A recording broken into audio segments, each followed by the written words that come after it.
Vote लेती है, हम तो राष्ट्रवादी हैं, हमें वोट दीजिए, मैं राष्ट्र का निर्माण करूंगा। वाह भाई वाह, इनका राष्ट्रवाद कैसा है ये भी आप जानिए। जब सारे समाज के लोगों ने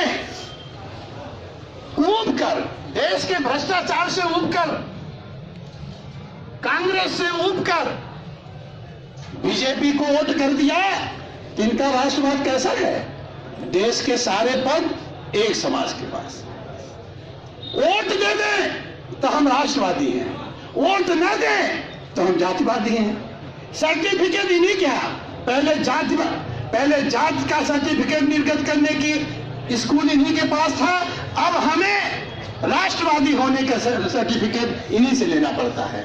मित्रों, डॉक्टर अंबेडकर ने ऐसा संविधान दिया है कि किसी के सर्टिफिकेट लेने की जरूरत नहीं है। यह देश हर व्यक्ति का है, 125 करोड़ लोगों का है। और मित्रों, आपने देखा कि ये मोदी जी कहते थे कि हम गरीब का बेटा हूं, मैं पिछड़े का बेटा हूं, और जब हक देने की बात आई तो देश के सारे कैबिनेट मिनिस्टर इनके एक समाज के लोग। यह आचार संहिता नहीं लादूंगा कि मैं जाता हूं, लेख नहीं करूंगा, एक समाज का, अगर एक समाज का व्यक्ति सिर्फ सारे पदों पर विराजमान है। इनको देश में कोई भी शेड्यूल कास्ट का व्यक्ति इस काबिल नहीं मिलता है कि वो कैबिनेट के महत्वपूर्ण विभाग का व्यक्ति बने।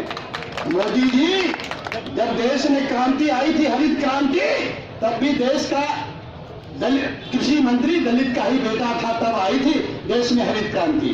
और देश में कानून जब लिखा गया तो दलित का ही बेटा लिखा था। रामायण हो आपका रामायण हो, आपका महाभारत हो, चाहे भारत का संविधान हो, ये जब लिखने की बात आती है, जब करने की बात आती है, तो ये कोई और समाज का बेटा नहीं कहता है। ये जिसको उपेक्षित किया गया है वो दलित का ही बेटा लिख के ये कानून देता है। मित्रों, जिस निर्वाचन आयोग की निष्पक्षता की बात हम लोग यहाँ कर रहे हैं, कभी निष्पक्ष नहीं रहा।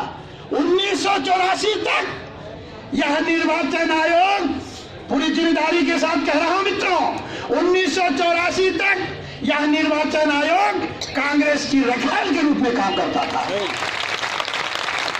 लेकिन निर्वाचन आयोग को ताकत देने का काम किसी ने किया तो इस देश के महामानव, बहुजन समाज पार्टी के संस्थापक मान्यवर कांशीराम ने जन आंदोलन खड़ा किया था।